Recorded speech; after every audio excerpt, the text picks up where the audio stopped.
In this module, we shall discuss complete convergence and enumerate the relationship between almost shear convergence and complete convergence. Next, we pass on to strong law of large numbers. We shall discuss some different types of strong law of large numbers and give some examples.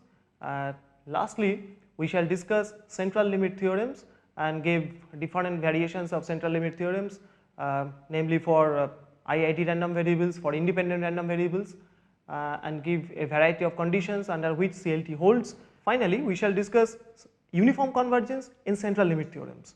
So, in particular, we shall discuss variation bounds on the fact on uniform convergence and give one particular example concerning binomial distribution.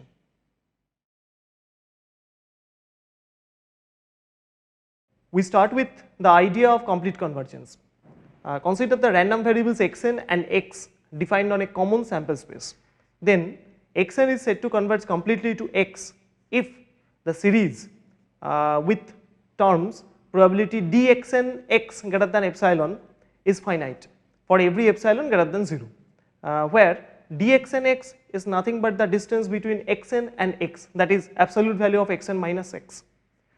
In notation, we have used P to indicate convergence in probability, we have used D to indicate convergence in distribution, and we have used A dot S to indicate almost sure convergence. But in this case, we use only the letter C to indicate complete convergence. Actually, complete convergence and almost sure convergence are very closely related. In fact, if xn minus x converges completely to 0, then xn minus x also converges to 0 almost surely. However, the converse may not hold. However, from the properties of convergence series, if one can show that probability that distance between xn and x exceeding epsilon is big O of n to the power 1 plus r for some r greater than 0, then complete convergence and hence almost sure convergence holds. Next, we shall discuss strong law of large numbers. Actually, we have discussed weak law of large numbers concerning the average of random variables. In this section, we shall discuss convergence of average of random variables, but the mode of convergence is almost surely. So, we start with Borel strong law of large number. If xn are IID Bernoulli theta random variables, then Sn by n, that is the average of x1, x2 up to xn, converges almost surely to theta.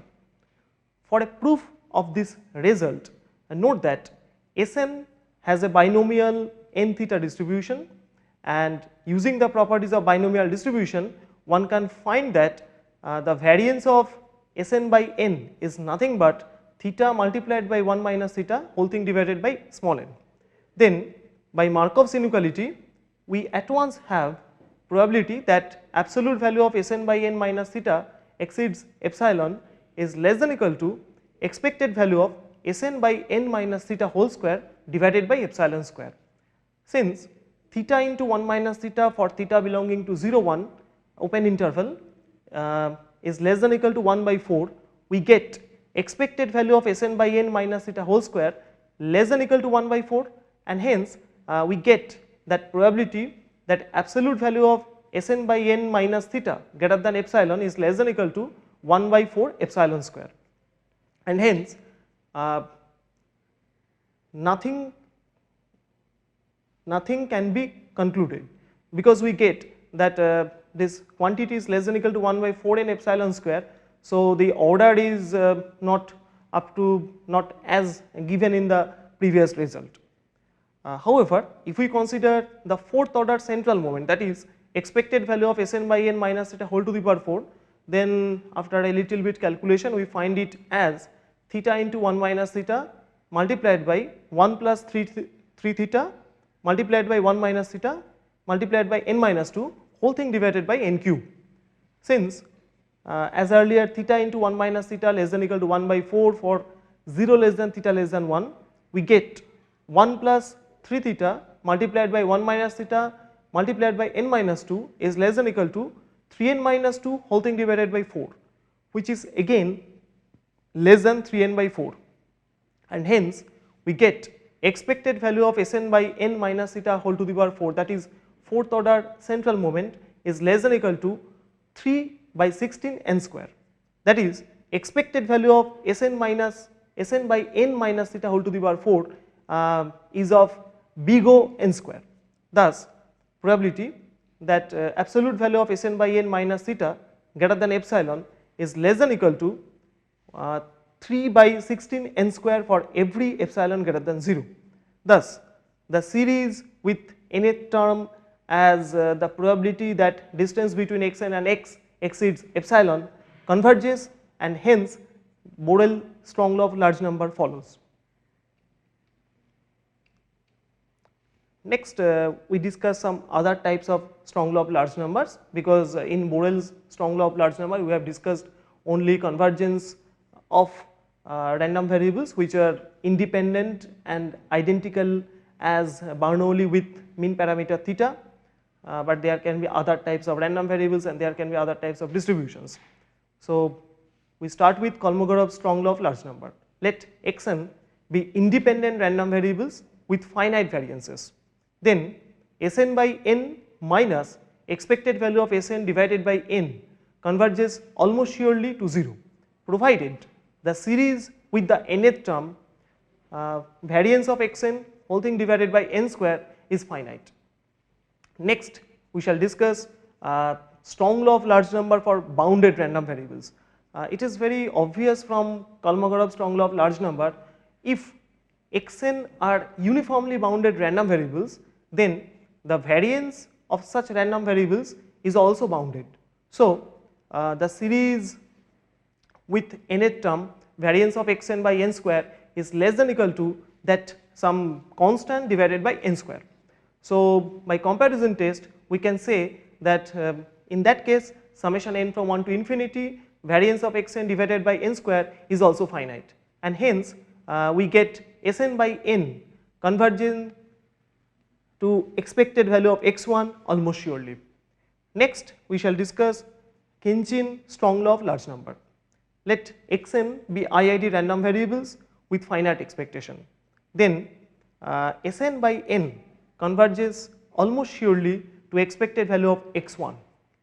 Actually this strong law of large number is just extension of Khinchin's weak law of large number, considering only the existence of first moment. Next we discuss an extension of Khinchin strong law of large number. Let xn be IID q component random variables, that is xn are vector valued random variables with finite expectation which is also a vector theta. If g is continuous and real valued at theta, then gxn bar converges almost surely to g theta. So let us discuss an application.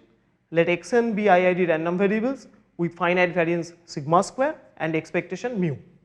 Consider S square, which is defined as 1 by n summation I from 1 to n xi minus x bar square. Now S square can be written as 1 by n summation I from 1 to n xi minus mu whole square minus 1 by n summation xi minus mu whole square. So we define a vector valued random variable z with components z1i and z2i, with z1i as xi minus mu whole square and z2i as xi minus mu. Then z bar, that is the mean vector of such random variables, converges almost surely to sigma square to a vector with components sigma square, first component as sigma square and second component as 0. This is because we get the expected value of x1 minus mu whole square is nothing but sigma square, and expected value of xi minus mu is nothing but 0. Since in this case gxy, if we can define it as x minus y square, is continuous, we have the desired result from Khinchin's extension of strong law of large number. Next we pass on to continuity theorem. Let xn be a sequence of random variables with Fn as the corresponding sequence of distribution functions. If Mnt is the corresponding sequence of moment generating functions, then the following questions are natural. Does Mnt converge to an MGF for large n? If Xn converges in distribution to X for some random variable X with MGF Mt, does Mnt converging to Mt? Continuity theorem provides the answers to the above. So let us discuss the theorem. Let Fn be a sequence of distribution functions with Mnt as a corresponding sequence of moment generating functions. If there exists a distribution function f corresponding to MGF m such that Mnt converges to Mt as n tends to infinity, then Fn converges weakly to f. So let us consider some application of continuity theorem. The first example gives a sequence of random variables xn, where xn is defined as xn takes only two values 1 and 2 with probabilities 1 by n square and 1 minus 1 by n square. Then the moment generating function for xn is defined as Mnt, which is by definition the expected value of e to the power t xn, which comes out as e to the power t by n square plus e to the power 2t multiplied by 1 minus 1 by n square, which converges to e to the power 2t as n tends to infinity. Clearly this limiting version of the moment generating function of xn is actually the moment generating function of a random variable having degeneracy at 2. Thus we get from the above, that is from the continuity theorem, that xn converges in distribution to x, where x is defined as a degenerate random variable having degeneracy at 2. Consider our next example. Suppose xn are IIT binomial 1p variables, then Sn equal to summation k from 1 to n xk has the MGF Mnt defined by 1 minus p plus p e to the power t whole to the power n. If we increase n in such a way that np equal to lambda is finite, then 1 minus p plus p e to the power t whole to the power n converges to e to the power lambda multiplied by e to the power t minus 1, which is the moment generating function of a Poisson random variable with min lambda. Therefore, from the continuity theorem we get that Sn converges in distribution to a Poisson random variable with min lambda. Next we pass on to central limit theorems. Actually weak law of large number and strong law of large number provide an idea about the limit of an average of random variables, but it does not provide the rate at which the limit is reached. Central limit theorems enable us to get an idea about the rate of convergence to the limiting quantity. Now we shall discuss convergence of Sn minus An whole to the whole thing divided by Bn to a non-degenerate random variable for suitable choices of centering and norming constants. We also investigate the properties of such a non-degenerate limit. Let us give a short genesis of central limit theorems. Actually central limit theorem, which is abbreviated by CLT, has an interesting evolution. The earliest form of CLT was postulated by Abraham de Moivre in 1733, who used the normal approximation to the distribution of the number of heads obtained through a large number of throws of an unbiased coin. However, the result of de Moivre was further referenced by Pierre Simon Laplace in his 1812 publication Theorie analytique des probabilités. Laplace extended the idea of de Moivre to approximate a binomial distribution by the normal distribution. However, the modern form of CLT is due to Alexander Lyapunov, who developed the general form together with proof. The particular term central limit theorem is due to George Polya because of its central role in probability theory. However, Lickham interpreted the word central because it describes the behavior of the center of the distribution as opposed to its tails. So, we start with De Moivre's theorem. Let Xn be IID sequence of binomial 1 mu random variables, then as n tends to infinity, Xn bar converges in probability to mu and root over n multiplied by Xn bar minus mu converges in distribution to normal with mean 0 and variance mu multiplied by 1 minus mu. For a proof, one can expand the concerned moment generating function of square root of n Xn bar minus mu in a Taylor series and take the limit to get the MGF of the normal variable as the limit. And the result then is immediate as a consequence of continuity theorem. Actually, this is a primitive version of CLT of De Moivre, which gives the asymptotic distribution only for a sequence of IID Bernoulli variables. Next, we pass on to classical CLT, that is Lindeberg-Levy CLT. Let Xn be IID sequence of random variables with mean mu and variance sigma square, then as n tends to infinity, square root of n multiplied by Xn bar minus mu converges in distribution to normal variable with mean 0 and variance sigma square. In fact, in our last CLT, that is in De Moivre's theorem, we have considered only sequence of IID Bernoulli random variables, but Lindeberg-Levy CLT extends the idea of De Moivre for a general class of random variables with finite mean mu and finite variance sigma square. So, what we get from Lindeberg-Levy CLT? We get that the limiting distribution of a normalized average is normal provided the observations are IID with finite variance.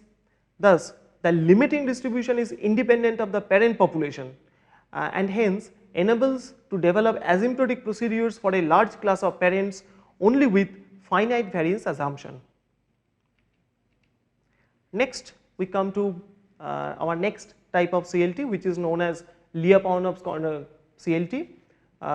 Actually, Lindeberg-Levy CLT considers the sum of IID random variables with finite variance, but random variables may be independent but not distributed identically. In such a case, we have Lyapunov CLT, which assumes existence of moments higher than order 2. So, formally, if Xn are IID, if Xn are independent sequence of random variables with mean mu n for Xn and variance sigma square n for Xn, if for some delta greater than 0, the Lyapunov condition, that is summation k from 1 to n expected value of absolute value of xk minus mu k whole to the power 2 plus delta whole thing divided by summation k from 1 to n sigma k square whole to the power 2 plus delta tends to 0 as n tends to infinity is satisfied, then the random variable summation k from 1 to n xk minus mu k whole thing divided by Sn converges in distribution to normal 0 1, where Sn square is nothing but summation k from 1 to n sigma k square, that is variance of summation k from 1 to n xk. Next, we consider a Lindeberg condition and the corresponding CLT. Lindeberg's condition is an alternative to Lyapunov's condition for satisfying CLT. If Lyapunov condition is satisfied, then Lindeberg condition is also satisfied, but the converse is not always true. So, we come to Lindeberg CLT. Let Xn be independent sequence of random variables with mean mu n for Xn and variance sigma square n for Xn. If for every epsilon greater than 0, the Lindeberg condition given in the slide is satisfied, then the random variable summation k from 1 to n xk minus mu k whole thing divided by Sn converges in distribution to normal 0 1, where Sn is as earlier defined as variance of summation k from 1 to n xk. Next, we discuss speed of convergence. CLT provides a limiting distribution, but not the choice of n and accuracy of approximation. However, choice of an n ensuring limit distribution to be normal depends on the underlying distribution. Suppose Gnx is the CDF of square root of n multiplied by xn bar minus mu by sigma, and capital phi x is the distribution function of standard normal variable. Then CLT states that Gnx converges to phi x for all x, but the convergence is not uniform, so that for fixed n the approximation may perform poorly. The following result gives a bound on the margin of error, that is absolute value of Gnx minus phi x, and shows that the convergence is uniform for the class of distributions with finite third order absolute moments. So we have variation bound.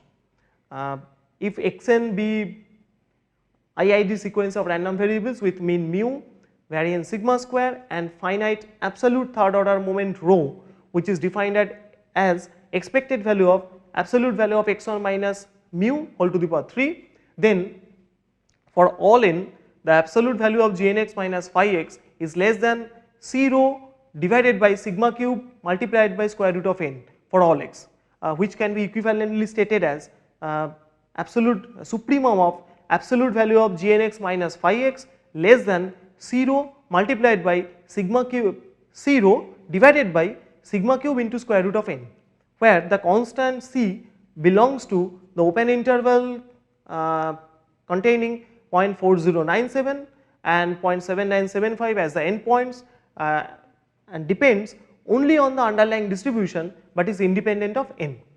So variation theorem gives a sufficient condition for CLT even for non-identical class of distributions. Thus we get our next CLT. Let us consider a sufficient condition for CLT. Suppose xn be independent sequence of random variables and xn having a distribution fn with expected value some mu n and variance sigma square n, such that the quantity expected value of x1 minus mu n whole to the power 3, actually the expectation is taken over fn, and we are considering absolute third order moment of x1 divided by sigma n cube is small o of square root of n, then Gnx converges to phi x as n tends to infinity. So we get some sufficient condition for CLT. So let us discuss an application. Let xn be an independent sequence of Bernoulli random variables with success probability Pn, then Fn in this case is Bernoulli Pn, and since x1 is bounded by 0 and 1 and Pn is also bounded by 0 and 1, so the absolute value of x1 minus Pn is also bounded by unity, and therefore the corresponding absolute third order moment is also bounded by unity for every n. Thus the CLT holds as long as Pn into 1 minus Pn converges to a non-zero quantity. However, the third order absolute moment divided by sigma n cube comes out as Pn square plus 1 minus Pn whole square, whole thing divided by square root of Pn into 1 minus Pn, and hence if nPn whole to the power minus half tends to 0 as n tends to infinity, the limiting distribution approaches normal. We have just discussed strong law of large numbers, complete convergence, and central limit theorems together with uniform convergence in CLT. In our next module, we shall discuss combination of convergence in probability and convergence in distribution, that is Slutsky theorems. We shall also discuss applications of Slutsky theorems, and finally we shall give a result on finding the large sample distribution of a function of a sequence of random variables and enumerate their applications in large sample testing of the concerned parameter.